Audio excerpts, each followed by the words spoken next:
Okay, we see the previous lows. It violated one. This is the SPY weekly. Did not violate the second one. Got to see how this grinds up. The volume spiked up here.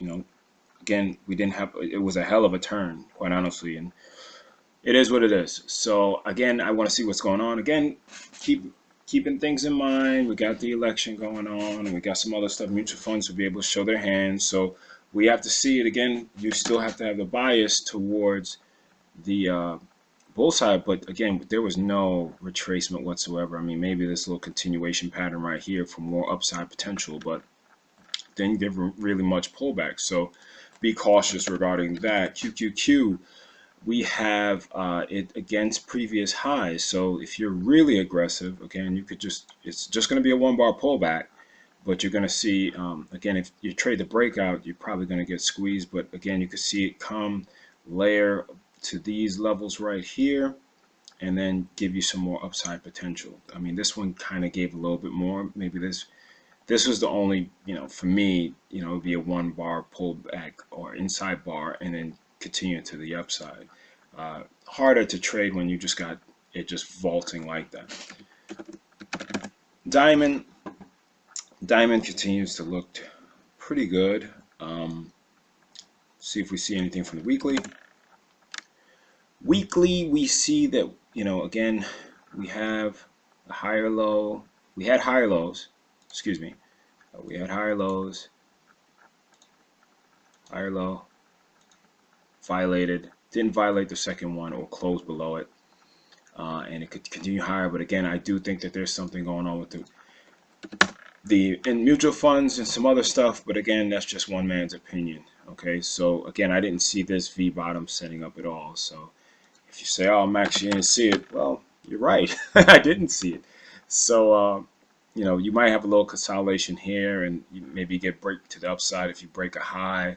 Just be cautious again because we have the elections tomorrow. We have a couple of people. Check the economic calendar each day just to make sure you're not surprised by anything if you're doing some intraday stuff.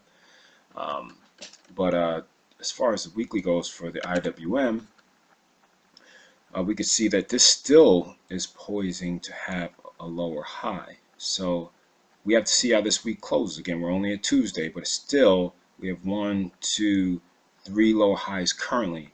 But I wouldn't be going short here, even if it was for the weekly, because look how strong this candle was. I don't just short into that because it could just be a little flag and then pop up. So we want to see some type of price action to give us, like how you saw this one. You see the difference?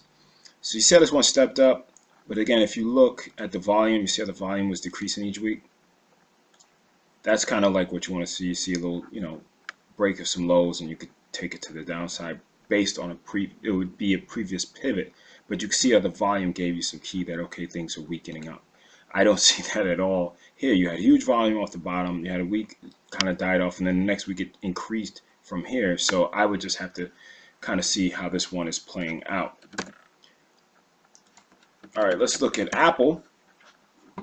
Apple's continuing higher, man. I mean, it broke my level that I thought was going to be around 440, 450, I said, and it's just continuing to look higher. Looks good.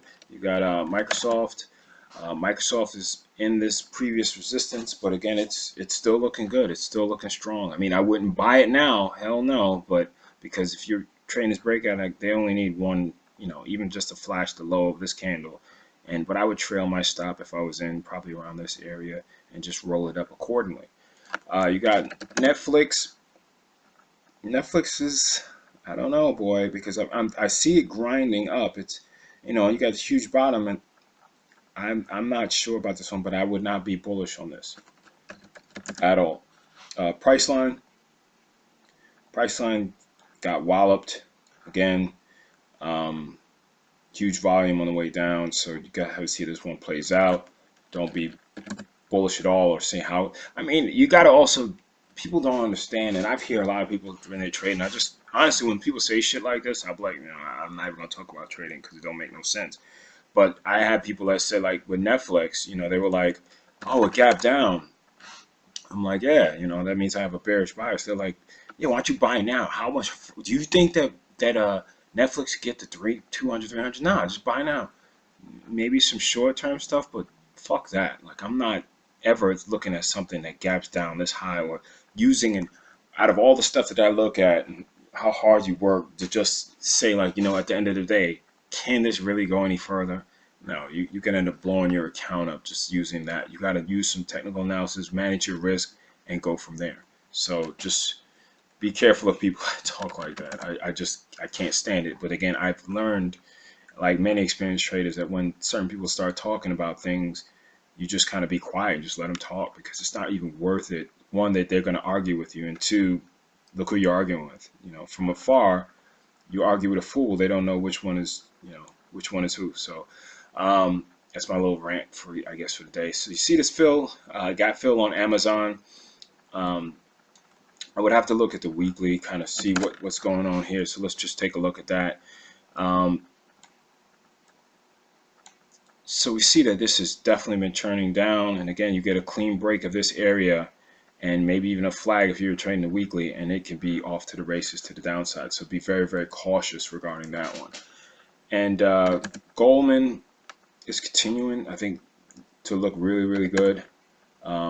I told you I got stopped out here. I thought it was breaking down below, and I would have taken this trade again, and it hit this and stopped me out and continued up. I know people took the calls after I got stopped out, and shit, what am I going to do? I'm going to be mad that they waited? Hell no. I would have took that trade too. So you got that.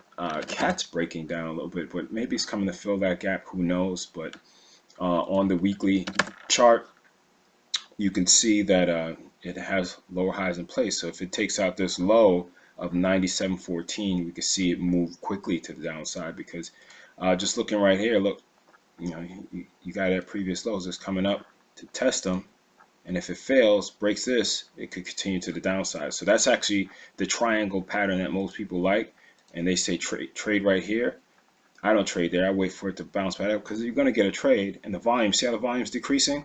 So that volume's telling us something. I hope you guys can see it. Let me try to stretch it out a little bit. So you see how the volume is decreasing as it's going up?